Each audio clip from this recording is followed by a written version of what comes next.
ఈరోజు నా పిల్లలు అనేక రాష్ట్రాల నుండి నా పిలుపు మేరకు రావటం అనేది నాకు ఎంతో ఆనందాన్ని కలిగించింది. ఈ క్రైస్తవుని యొక్క గళం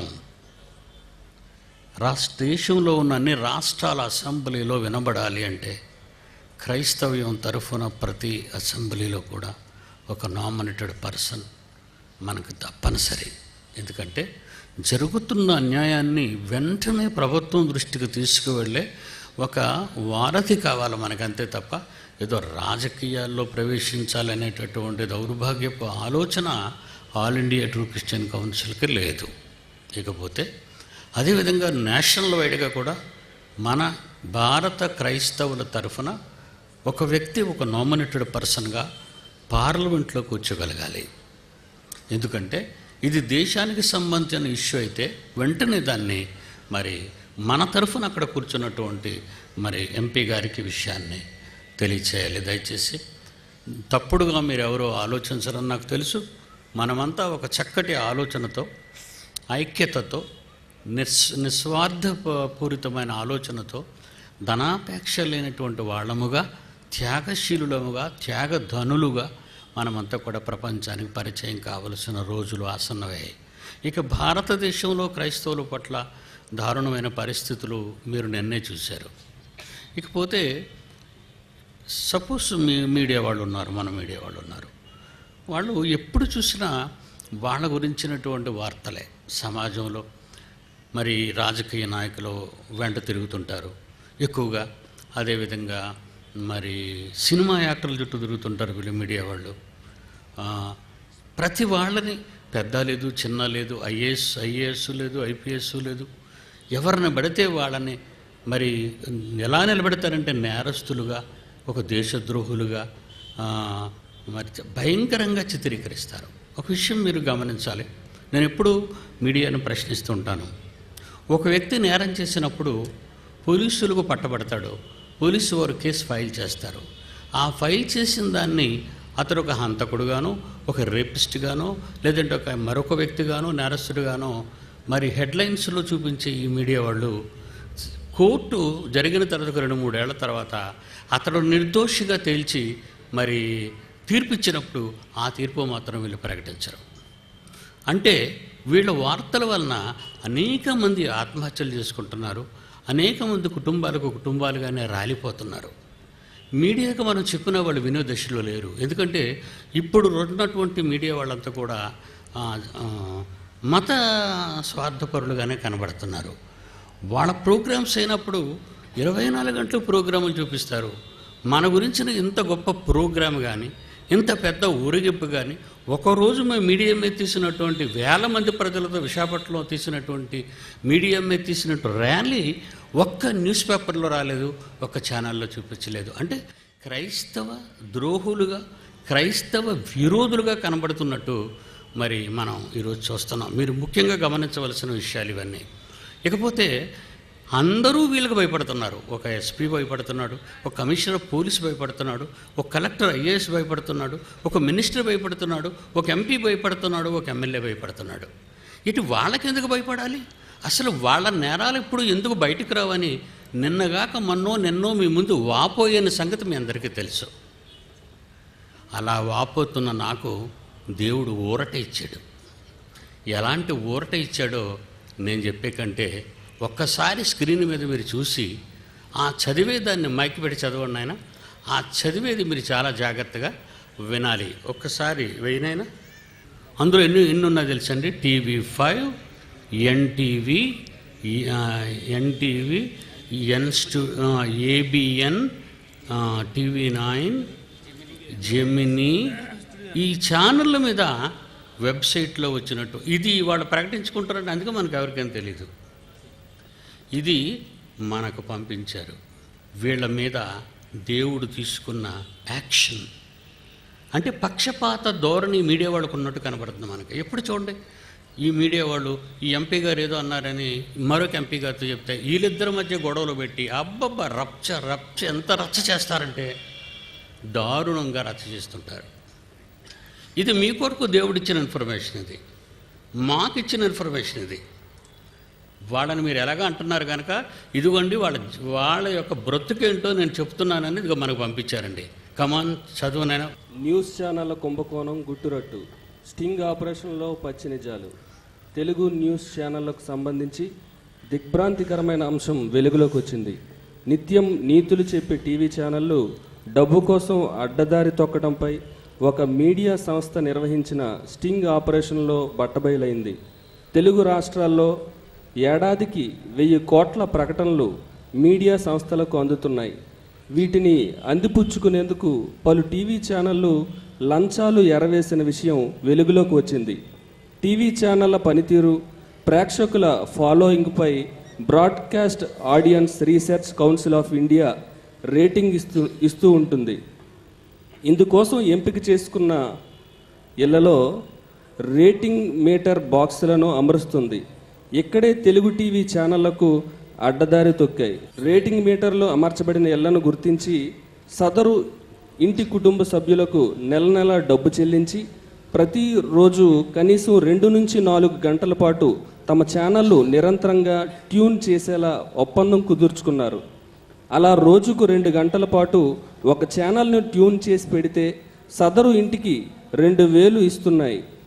కొద్ది రోజుల క్రితమే ఇలాంటి మోసానికి పాల్పడ్డారంటూ TV9, V6 ఛానళ్లను రేటింగ్ నుంచి బార్క్ నిషేధించింది. అయితే ఆ 2 ఛానళ్లే కాకుండా TV5, NTV, studio N, Gemini, ABN ఛానళ్లు కూడా ఇలా రేటింగ్ మీటర్లు ఉన్న ఇళ్లకు లంచాలు ఇచ్చినట్టు ఒక మీడియా సంస్థ నిర్వహించిన స్టింగ్ ఆపరేషన్లో బయటపడింది. రోజు 2 గంటల పాటు ఛానల్ చూసేందుకు NTV, గంట పాటు చూస్తున్నందుకు ABN వాళ్ళు డబ్బు చెల్లిస్తున్నారని ఖమ్మం జిల్లా కొత్తగూడెంకు చెందిన SK బాబా చెప్పారు. అతడి ఇంటిలో బార్క్ వారి రేటింగ్ మీటర్ ఉంది. అతడు చెప్పే మాటలు స్టింగ్ ఆపరేషన్లో రికార్డ్ అయ్యాయి. హైదరాబాద్ జీడిమెట్లకు చెందిన సారయ్య అనే వ్యక్తి తమకు NTV 2000 ఇస్తున్నట్టు చెప్పారు. ఇందుకోసం రోజు 4 గంటల పాటు NTVని ట్యూన్ చేసి ఉంచుతామన్నారు. క్రాంతి అనే వ్యక్తి బాక్సును అమర్చారని, తొలుత NTVని తెచ్చిన అతడు తర్వాత స్టూడియో N, ABNలను కూడా తెచ్చారని సారయ్య చెప్పారు. ఇలా దాదాపు 40 చోట్ల స్టింగ్ ఆపరేషన్ చేసింది సదరు మీడియా సంస్థ.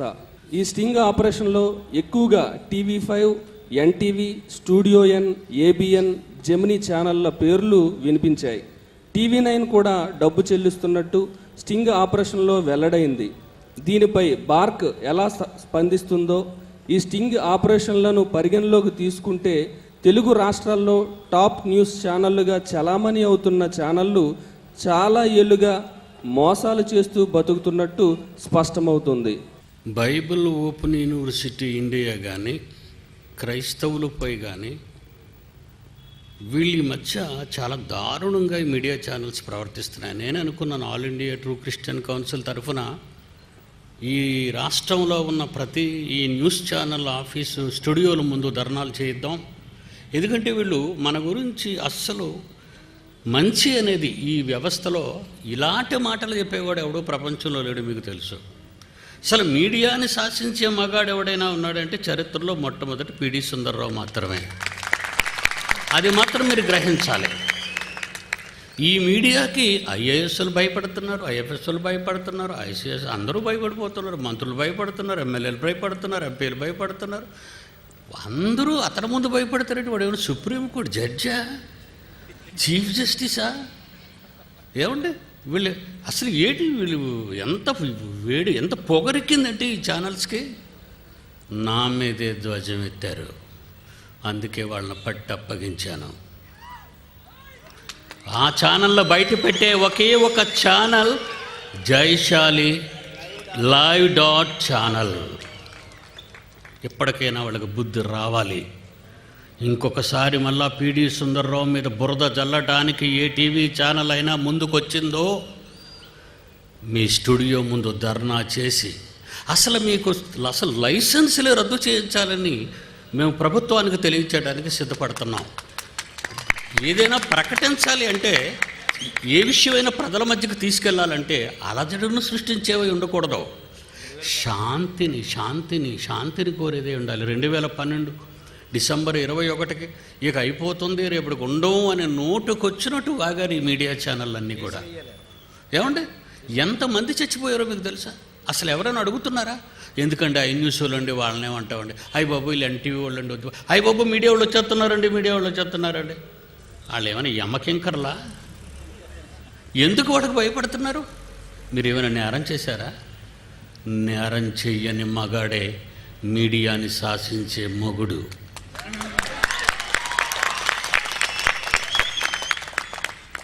ఇప్పటికైనా క్రైస్తవులరా కళ్ళు తెరవండి. పిడి సుందర్రావు విప్లవం ఆంధ్ర రాష్ట్రానికి చెందింది కాదు. ఇప్పటికే ప్రపంచంలో 120 దేశాల్లో ఈ ప్రపంచం రగిలిపోతుంది. ఈ దేశంలో 8 రాష్ట్రాలలో ఈ ప్రపంచం రగులుకుంటుంది. మీరు ఎవరితోనైనా వ్యతిరేకించండి, దేవుని జోలికి రాకండి. దేవుని జోలికి వచ్చావో నువ్విక ఉండవు. మేము గనక క్షమించి విడిచిపెడతాం. ఆయనకు నిన్ను అప్పగిస్తే నువ్వు కనబడకుండా పోతావు. దేవుని పిల్లలారా, యాకోబు పత్రిక 5వ అధ్యాయము 1-2 వచనాల గురించి మనం ఆలోచిద్దాం. యాకోబు రాసిన పత్రిక 5వ అధ్యాయము 1-2 వచనాలు. ఇదిగో ధనవంతులారా, మీ మీదికి వచ్చే ఉపద్రవమును గూర్చి ప్రలాపించి ఏడువుడి. ఎంత మాట అన్నది చూసారా? ఇదిగో ధనవంతులారా, మీ మీదికి వచ్చు ఉపద్రవమును గూర్చి ప్రలాపించి ఏడువుడి. మీ ధనం చెడిపోయేను, మీ వస్త్రములు చెమ్మటలు కొట్టినవైపోతాయి, మీ బంగారము మీ వెండియు తుప్పు పట్టినది, ఆ తుప్పు నీ మీద సాక్ష్యం ఇచ్చును, అగ్నివలే నీ శరీరమును తినివేయును, అంచె దినముల యందు ధనమును కూర్చుకొందురు అన్నాడు. చూడండి, ధనం ఎంత ప్రమాదకరమైంది అంటే, అంచె దినాలు అంటే క్రీస్తు పుట్టిన నాటి నుండి ఈనాటి వరకు కూడా ప్రపంచంలో ఉన్న మానవాళ్ళంతా డబ్బు అంటాం. ఈరోజు జరిగిన కొన్ని సందర్భాల గురించి మనం ఆలోచిస్తే, నాయన ఈ క్లిప్ చూద్దాం. ఎందుకంటే బ్లాక్ మనీని ఈ దేశంలో ఉన్న మన భారతీయులను పిలువబడుతూ, మన దేశంలో వ్యాపారాలు మొదలు పెడుతూ, మన దేశంలో ఎంతో డబ్బు సంపాదిస్తూ, ఆ డబ్బుని మన దేశీయ బ్యాంకుల్లో వేయకుండా విదేశాల్లో బ్యాంకుల కోట్ల రూపాయలు దాచుకున్న బడానాయకులు ఇప్పుడు మీరు చూస్తారు స్క్రీన్ మీద. బడానాయకులు వాళ్ళు ఎంత గొప్పవాళ్ళు అంటే, కోట్లు పగడలెత్తిన వాళ్ళు మన భారతీయులై ఉండి మన దేశంలో సంపాదించిన డబ్బు, మనకు సంబంధించిన డబ్బు, మన సంపద వలన ఆర్జించిన డబ్బు విదేశీ బ్యాంకుల్లో దాచుకున్నారు. ఒక్కసారి మీరు లైట్స్ ఆపితే స్క్రీన్ మీద చూదురు కానీ వాళ్ళు ఎవరో ఏంటో. దోచుకున్నది దాచుకున్నది స్విస్ బ్యాంకుల్లో మూలుగుతున్న నల్ల డబ్బు ఎవరికీ తెలియదులే అన్న భరోసాలో నల్ల కుబేరులు. దీనికి తోడు వివరాలు ఇవ్వడానికి అంగీకరించని స్విస్ అధికారులు. వివిధ రాజకీయ నాయకులు, పారిశ్రామికవేత్తలు, ప్రభుత్వాధికారులు స్విస్ బ్యాంకుల్లో పోగేసిన డబ్బును వెనక్కు రప్పించాలనే డిమాండ్లు కూడా ఉన్నాయి. రోజు గడవటమే కష్టమైన వారు కొందరు, ఒక్కపూట భోజనంతోనే గడిపేవారు కొందరు, తలదాచుకోవటానికి గూడు కూడా లేనివారు మరికొందరు,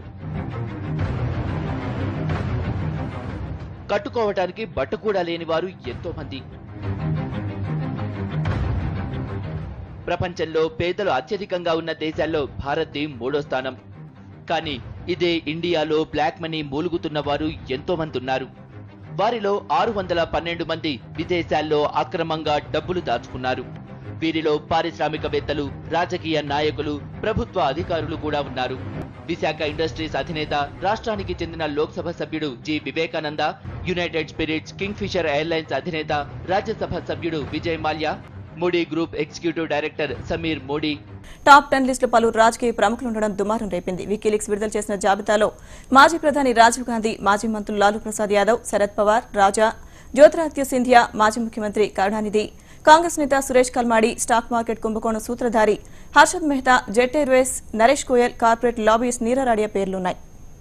చూసారా, పెద్దవాళ్ళండి వీళ్ళంతా. మళ్ళా చూడండి, రాజ్యసభ మెంబర్స్ వాళ్ళే, మంత్రులు వాళ్ళే, ఏమండి మరి పార్లమెంట్లో ఉన్నవాళ్ళు వాళ్ళే. వీళ్ళే కోట్లు సంపాదిస్తున్నారంటే ఇక్కడ మన దగ్గర డబ్బు దాస్తే ఇదంతా ఎక్కడ సంపాదించిన డబ్బు? మన డబ్బే కదా. మన భారతదేశ సంపద, మన భారతదేశంలో ఉన్న వ్యాపారం చేసిన వాళ్ళు బొగ్గు కావచ్చు, మ్యాంగనీస్ కావచ్చు. ఇక రీసెంట్గా మనం విన్నటువంటి గాలి జనార్దన్ రెడ్డి గారి గురించి ఒకసారి మనం చూడాలి. ఆయన సామాన్యుడు కాదండి. టీ తాగడానికి బళ్ళారి నుంచి హెలికాప్టర్లో బెంగళూరు వెళ్ళేవాడట. మధ్యాహ్నం భోజనం చేయడానికి ఏమంటే బొంబాయి వెళ్ళేవాడట భోజనం చేయడానికి.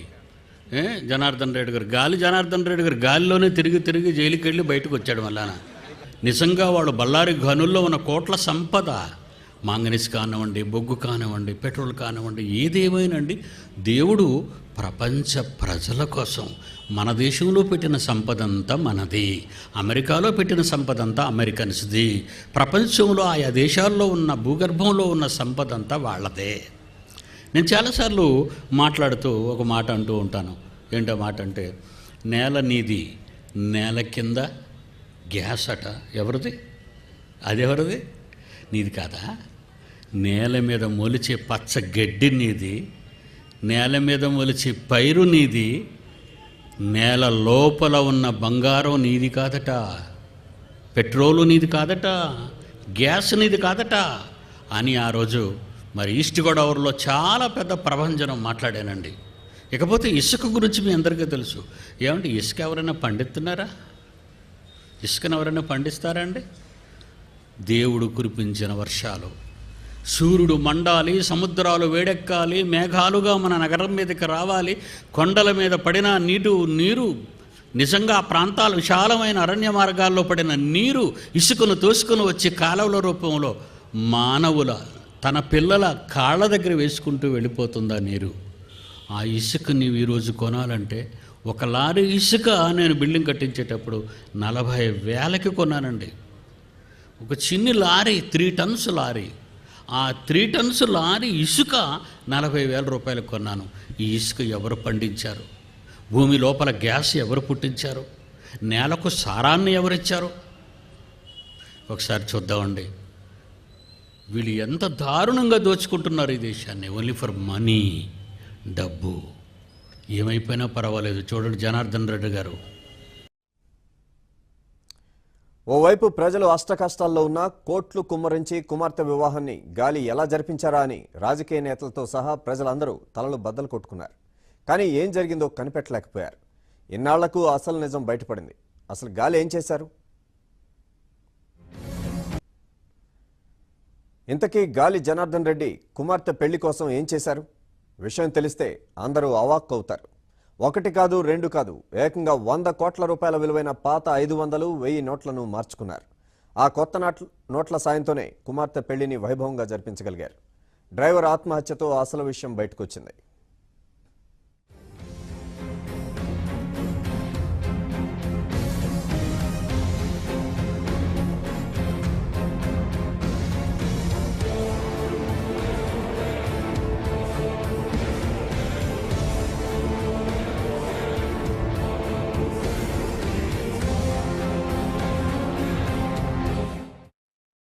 నోట్ల రద్దు తర్వాత షాక్ తింటారనుకున్న నల్ల కుబేర్లు కులాసాగానే ఉన్నారు.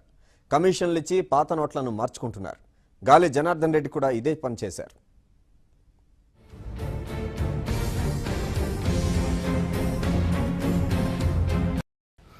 ఈ క్లిప్లో మీకు ఎవరు కనబడతారో చూడండి. ఈ క్లిప్లో స్విస్ బ్యాంకులో డబ్బు దాచుకున్న వాళ్ళలో ఒక ఇంపార్టెంట్ పర్సన్, మరి మన దేశాన్ని పాలించిన ప్రధాని పదవిని అలంకరించిన స్వర్గీయురాలు మరి ఇందిరాగాంధీ నాయకత్వంలో ఆమె కుమారుడు రాజీవ్ గాంధీ. నిజంగా అతని గురించినటువంటి అది చూస్తే మనం ఆశ్చర్యపోతామండి. ఎంత ఆయన కూడా ఇందులో స్విస్ బ్యాంకులో డబ్బు దాచుకున్నాడంటే ఆశ్చర్యపోయానండి. ఒక క్రైస్తవ కుటుంబంలో పుట్టిన సోనియాని వివాహం ఆడిన ఆయన, ఇటలీ లేడీని వివాహం ఆడిన ఆయన కూడా డబ్బును స్విస్ బ్యాంకులో దాచుకునే పరిస్థితి. నిజంగా నేను ఆశ్చర్యపోయానండి. ఒకసారి చూద్దాం. టాప్ 10 లిస్టులో పలువురు రాజకీయ ప్రముఖులు ఉండడం దుమారం రేపింది. వికీలీక్స్ విడుదల చేసిన జాబితాలో మాజీ ప్రధాని రాజీవ్ గాంధీ, మాజీ మంత్రులు లాలూ ప్రసాద్ యాదవ్, శరద్ పవార్, రాజా, జ్యోతిరాదిత్య సింధియా, మాజీ ముఖ్యమంత్రి కరుణానిధి, కాంగ్రెస్ నేత సురేష్ కల్మాడి, స్టాక్ మార్కెట్ కుంభకోణం సూత్రధారి Harshad Mehta, jet airways Naresh Goyal, corporate lobbyist Neerav Radia పేర్లున్నాయి. ఈ రోజు వీళ్ళంతా బయటపడుతున్నారండి. ప్రజల మధ్యకు వచ్చి వ్యాన్ల మీద నిలబడి నమస్కారాలు జోడించి ఇచ్చిన పూలదండలు మీకే ఇసురుతూ వీళ్ళు రాజ్యసభల్లోనూ చట్టసభల్లోనూ కూర్చుంటున్నారు. వీళ్ళని ఎవరండి ఆపుతారు? వద్దు అని ఎవరు చెప్పగలరండి వీళ్ళకి? ఈ దోపిడీ ఎవరిని దోపిడీ చేస్తున్నారు? అమాయక జనాన్ని కాదా, ప్రజలను కాదా దోపిడీ చేసేది? మరొక విషయం చెప్తానండి. ప్రపంచంలో అందరికంటే ఎక్కువ డబ్బు దాచింది ఇండియన్ అట స్విస్ బ్యాంకులో. ఎన్ని కోట్లండి? 1,44,000 కోట్లు. 1,44,000 లక్షల కోట్లు. అంత డబ్బట అక్కడ. ఎక్కడ తిండి డబ్బు అంతా? మంద కాదా? మనదే కదా. సుప్రీంకోర్టు ఈ మధ్య ఒక అద్భుతమైన, నేను మాట్లాడిన 3 నెలల తర్వాత సుప్రీంకోర్టు ఒక మంచి తీర్పు ఇచ్చిందండి. ఇప్పుడు నేను మొన్న మాట్లాడిన తర్వాత మీడియా గురించి ఎలాంటి వార్త వచ్చిందో చూశారు కదా. ఇప్పుడు అలాగే నేను మాట్లాడినప్పుడు మీదనున్న నేల రైతుదైనప్పుడు కిందనున్న బంగారం కానీ ఆయిల్ కానీ నీదెలాగవుతుంది? అది ఆ రైతుకే చెందాలి అన్నాను. అలాగే సుప్రీంకోర్టు తీర్పు ఇచ్చిందండి. నేల ఎవరిదైతే దాని కింద దొరికేది అతనికే చెందాలని సుప్రీంకోర్టు న్యాయస్థానం తీర్పు ఇచ్చినప్పుడు అది చూసి చాలా సంతోషించి దేవుడికి వందనాలు చెప్పానండి. నా దేశాన్ని నేను కాపాడుకోవాలి కదా, నా దేశ పేద ప్రజలు నేను కాపాడుకోవాలి కదా. దోచుకునే రాజకీయాల్లోకి నేను రావటం లేదండి. రాజకీయాల్లోకి వెళ్ళి అధికారం చెలాయించాలని అనుకోవటం లేదండి. నా జీవితంలో చివరి శ్వాస ఉన్నంత వరకు ఆ కంపులో నేను ఉండనండి, ఆ రొంపుల్లో నేను ఉండనండి. నా పిల్లలు మీరు, నా బ్రతుకులో నేనున్నంత వరకు నేను చెప్పగలిగిన ప్రతి పని చేయాలి. మీరు చేయించాలి మీ చేత.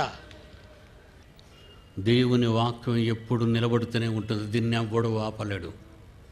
చట్టం ఒకటి ఉంది. ఈ చట్టం చెయ్యకపోయినా దేవుని చట్టం అని మరొకటి ఉంది. ఆ చట్టం చేతిలో పడితే ఎవడైనా నలిగిపోతాడు. దేవుని పిల్లలారా, డబ్బులు సంపాదన అనేది కాదు. డబ్బు సంపాదించాలని పీడి సుందరరావుకి ఏ రోజు లేదండి. నా పిల్లల్ని కాపాడాలి. ఒక కర్నూలే కాదు, ఒక ఆంధ్ర రాష్ట్రమే కాదు, భారతదేశం, ఒక భారతదేశమే కాదు, 250 దేశాలకు పైగా ఉన్న ప్రజలను కాపాడాలి. మన మాట, మన వేదన, మన కేక ఎవరు వింటారో అని మనం అనుకోని అవసరం లేదు. ఈరోజు దేవుడు నెట్ ఛానల్స్ మనకు 2 ఇచ్చాడు. ప్రపంచవ్యాప్తంగా 120 దేశాలు ఇప్పుడు అబ్జర్వేషన్లో పెట్టుకున్నాయి. దేవుడు ఎప్పుడు మన పక్షాన్నే ఉంటాడు. కష్టాలు కన్నీళ్ళు వస్తాయి. యేసును ఆ రోజు ఎన్ని మాటలంది వ్యవస్థ. ఈయన సుంకరులతోనూ పాపులతోనూ భోజనానికి వెళ్తున్నాడు. ఆయన చనిపోయి 2000 సంవత్సరాలు సుమారు అయిపోయినా ఎవరినో ఒక ఆమెను వివాహం చేసుకున్నాడని, 2 పిల్లలు కన్నాడని, ఒక మహనీయుడి మీద కళంకాన్ని ఆపాదించిన దుష్ట సమాజం. దేవుని పిల్లలారా, డోంట్ వరీ. ఇలాంటి ఎన్నో సమస్యలను ఎదుర్కొన్నాను, ఎన్నో ఆటుపోట్లను ఎదుర్కొన్నాను.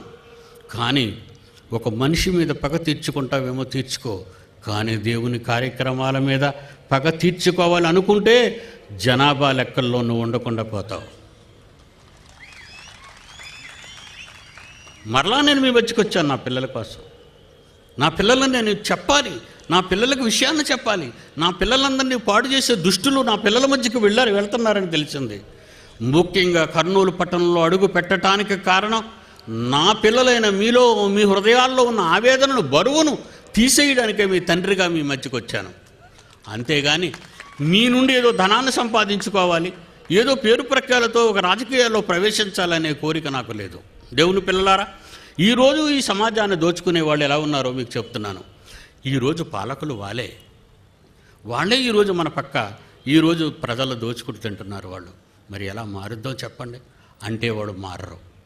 మనం వెళ్ళి చెప్పాలి. సమాజం ఆలోచిస్తుంది, సమాజ గమ్యాన్ని రూటు మార్చాలి. అది ఎంత కష్టమో ప్రతి మనిషి ఈరోజు కూడు గుడ్డ నివాసం కావాలనుకుంటాడు. అలా అనుకొని ఏం చేస్తున్నాడు?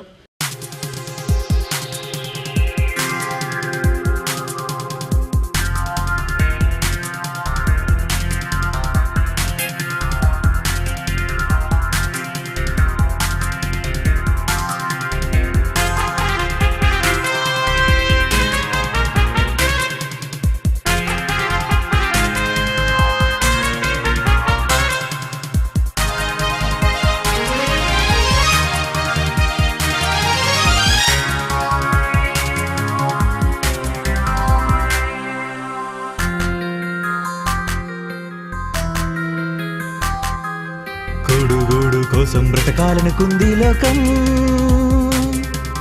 కూలి నాలి చేసి గడపాలనుకుంది లోకం. చనిపోతే బ్రతుకు లేదు, ప్రతిదినము సుఖపడితే చాలు, భవిష్యత్తే లేదని చస్తే నీకే చెట్టు. ఈ బ్రతుకు దేవునికిస్తే స్వర్గంలో ఉంది చోటు. కూడు గూడు కోసం బ్రతకాలనుకుంది లోకం, కూలి నాలి చేసి గడపాలనుకుంది లోకం. దేవుని పిల్లలారా, మనలో దోచుకున్న దొరలు, ఆ దొరల్లో ఒక దొరను చూపిస్తాను ఇప్పుడు మీకు. వాడెవరో కాదు, Vijay Mallya, Kingfisher director. ఆయన పొలిటికల్లో మరి లీడర్. అయినా మరి బ్యాంకులన్నిటి దగ్గర అప్పు చేసేసాడండి. ఎంత అప్పు చేశాడంటే, రైతులు ఏమైనా అప్పు చేశారనుకోండి, పంటలు పండలేదు మనకి, బ్యాంక్ దగ్గరికి వెళ్ళి, అయ్యా మేము పంటలు మరి మా పండలేదు, కొంచెం మా రుణాలు మాఫీ చేయండి అయ్యా అని అడుగుతారా మనం? మన రైతులు అడుగుతారు కదా. చాలా అడిగారు పాపం. చంద్రబాబు గారు వచ్చిన తర్వాత 2 times అనుకుంటాను రైతుల యొక్క రుణాలని మరి ఆయన తీసేశారు. మేము తెలుగుదేశం ప్రభుత్వానికి all India true Christian council మద్దతు ఇచ్చి చంద్రబాబును గెలిపించామనే సంగతి మీకు తెలుసు. అన్ని ప్రాంతాల్లో, ఆంధ్ర రాష్ట్రం అంతటా తెలుగుదేశాన్ని సపోర్ట్ చేశాం. మేము ఒకటే కోరుకున్నాం, క్రైస్తవ్యాన్ని మీరు కాపాడాలి అని. దాని ఆయన మెమరాండం ఇచ్చాం, ఆయన యాక్సెప్ట్ చేశారు. ఈరోజు తెలుగుదేశం నాయకులందరూ కూడా మాతో ఎంతో సఖ్యంగా ఉన్నారన్న సంగతి ఈ వేదిక మీకు గత 3 రోజులుగా సాక్ష్యం చెప్పింది. అలాగే దేవుని పిల్లలారా, మరి రైతు అప్పు తీర్చుకోలేక, అయ్యా రుణమాఫీ చేయండి అయ్యా, నేను కట్టుకోలేకపోతానంటే పట్టించుకొని బ్యాంకు వ్యవస్థ ఆ రైతును చంపుతుందే తప్ప ఏమైనా ప్రేమిస్తుందా, ఆదరిస్తుందా? ఏం చేసిందో, ఇది తక్కువ పావలా అప్పు చేశాడా, 100 అప్పు చేశాడా మాల్యా? ఏమండి వీడు కోట్లు వసూలు చేశాడండి. కింగ్ ఫిషర్ విమానాలన్నీ వాడేవండి, ఇప్పుడు కావాలండి తీసేశారు. ఏమండి కింగ్ ఫిషర్ మందులు పెట్టి ఎగురుతుంటుంది, ఎర్రటి రంగు మందు, బంధుబాబులకు తెలిసింది, అది కూడా వాడిదేనండి. ఇక సినిమా యాక్టర్లో ఎవరైతే బాలీవుడ్లో మరి మంచి యవ్వనంలో ఉన్న ఆడవాళ్ళు ఉన్నారో వాళ్ళతోని ఒక పెద్ద మ్యాగజైన్ వాళ్ళ అర్ధనగ్నాలతో ఆల్బమ్ చేసి జనాల మధ్యకి పంపించి డిస్టర్బ్ చేస్తున్నాడు. ఏమండి ఒక దీవిని కొనేశాడు. ఒక దేశంలో అయితే సముద్రంలో ఉన్న ఒక ద్వీపాన్నే కొనేశాడు. అలాంటి వాడు పాపం చాలా పేదవాడని బ్యాంకు ఎంత రుణాన్ని మాఫీ చేసిందో చూడండి ఒకసారి. ఎంత రుణాన్ని మాఫీ చేసిందో. రైతుకి 1000 రూపాయలు మాఫీ చేయలేని బ్యాంకు వ్యవస్థ, రైతుకి 10,000 రూపాయలను లేదా 1,00,000 రూపాయలను మాఫీ చేయలేని వ్యవస్థ ఈ దొండగుడికి, ఈ దేశద్రోహికి, ఈ మూర్ఖుడికి ఎంత డబ్బు మాఫీ చేసిందో చూడండి. డబ్బు తీర్చని అవసరం లేదట, పేదోడు అయిపోయాడు అనుకుంది. ఓకే, ఒకసారి చూడండి, లైట్స్ ఆఫ్ నాయనా.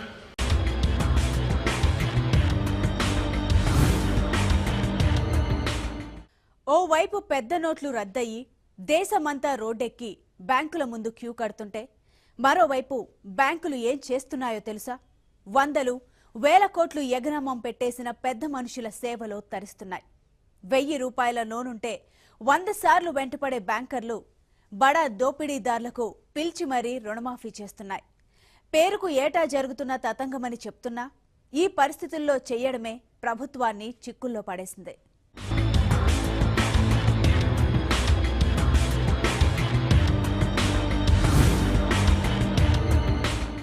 7,000 కోట్లు ఎస్బీఐ అప్పనంగా వదిలేసుకుంది. అది కూడా 1,000 కోట్లు ఎగనామం పెట్టి దేశాన్ని, దేశ ప్రజల్ని వెర్రివాళ్లను చేసిన విజయ్ మాల్యా లాంటి వాళ్ల కోసం.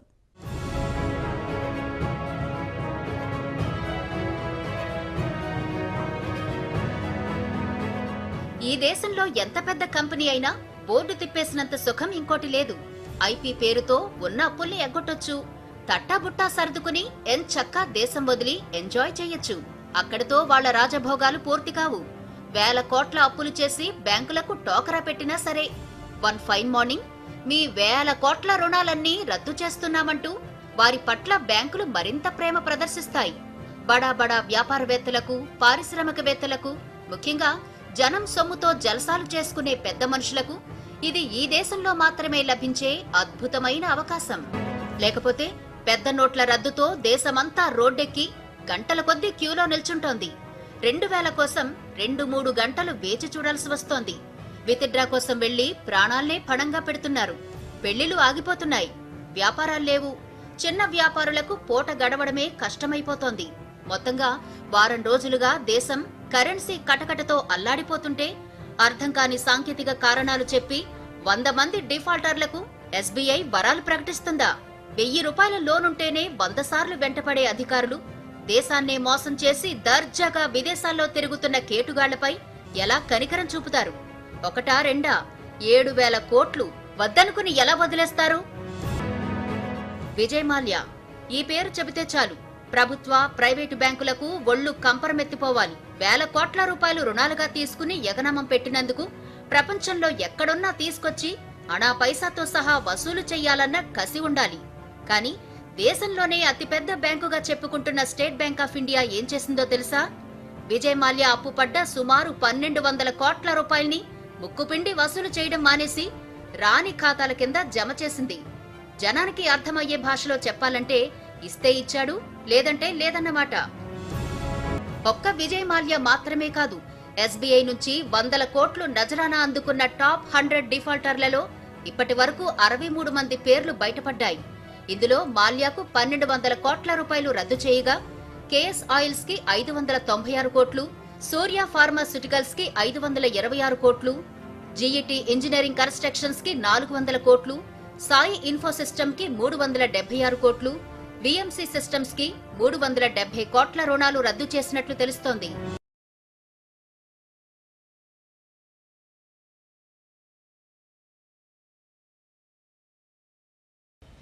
లైట్స్ ఆపునాను. నెక్స్ట్ బిట్ చూడండి.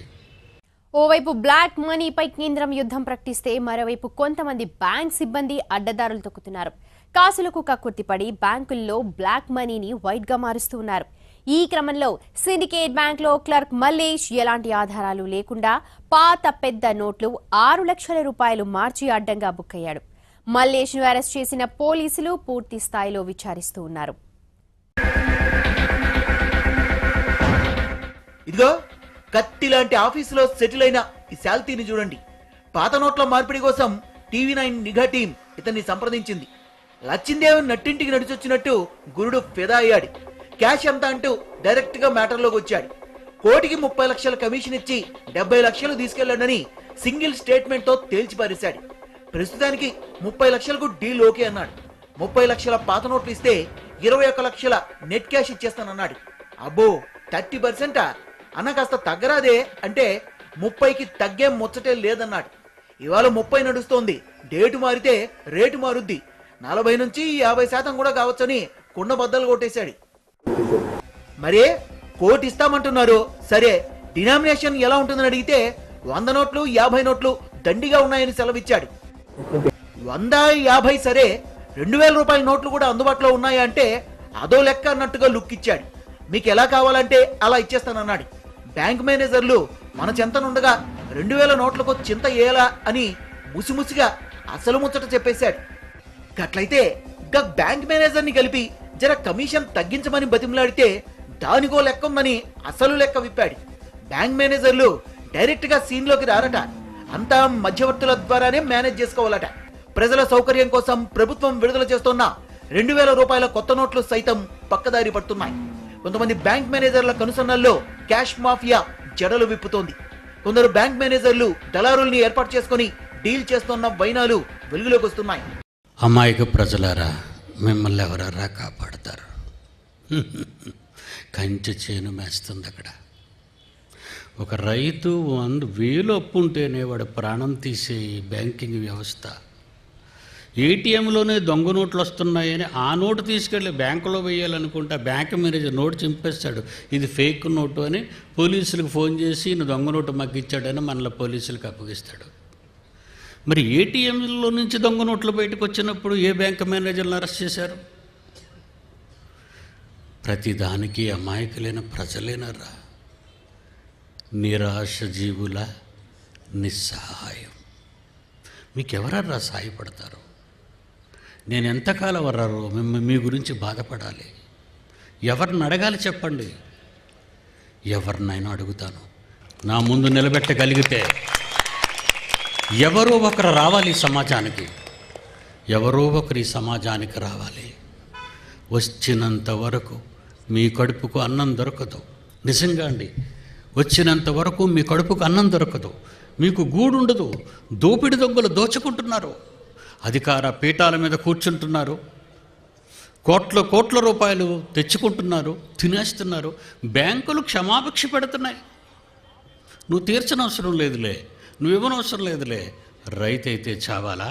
పేదవాడైతే చావాలా? ధనవంతుడైతే బ్రతకాలా? ఎక్కడుంది ఈ చట్టం?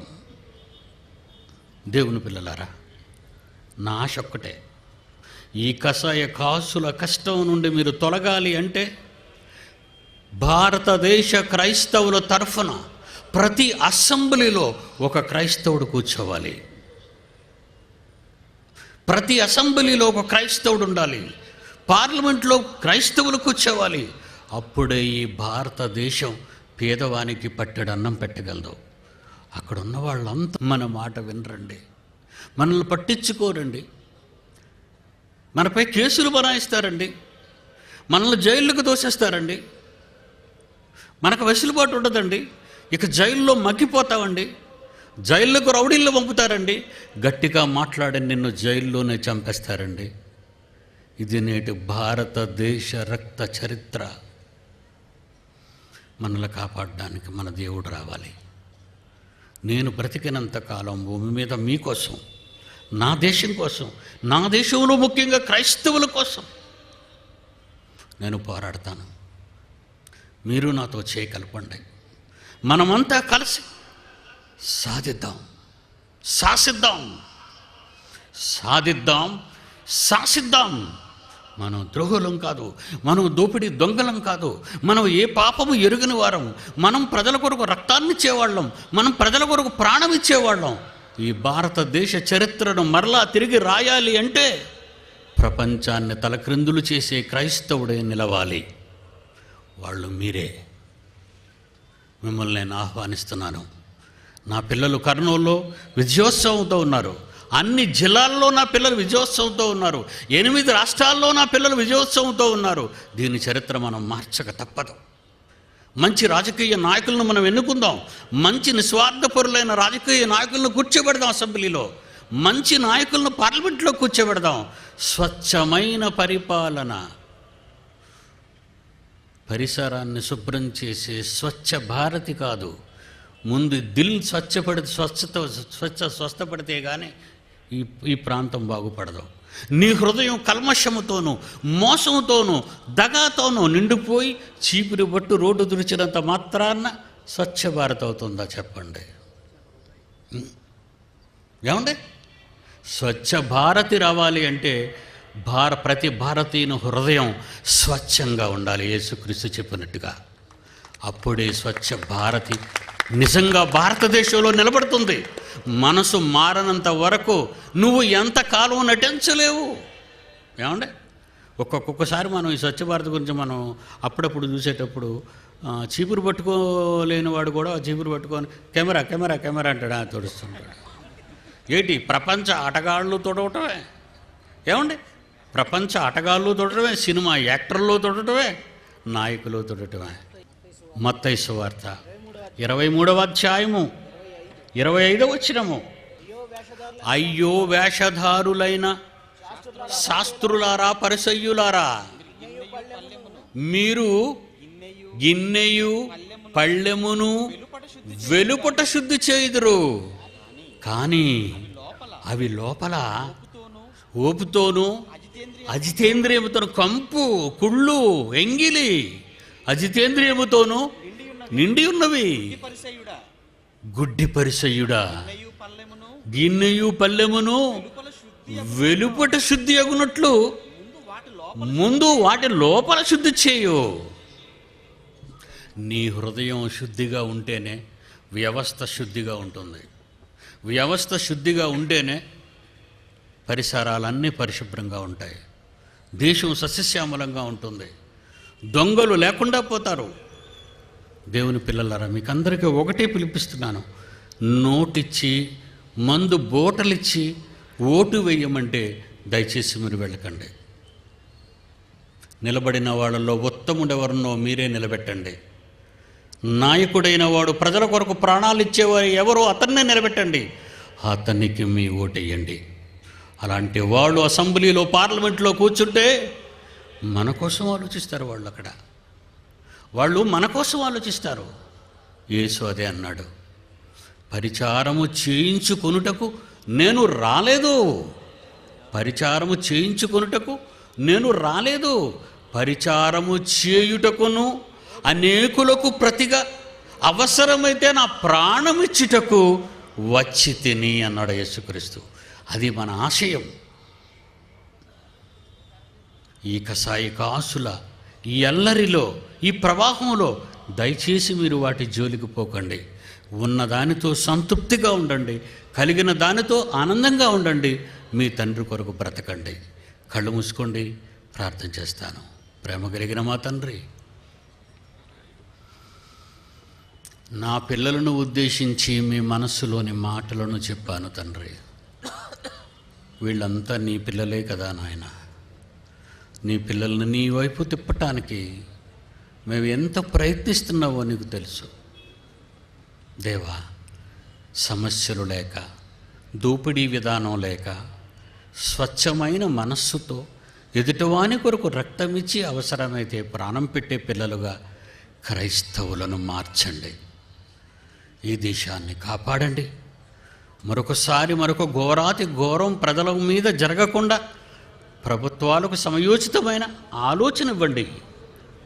పిల్లలు వెళ్తున్నారు, వాళ్ళ క్షేమంగా తీసుకుని వెళ్ళండి. విన్న మాటలు నిష్ప్రయోజనం కాకుండా ఫలము తీసుకుని రాగలుగుటకు సహాయం చేయండి.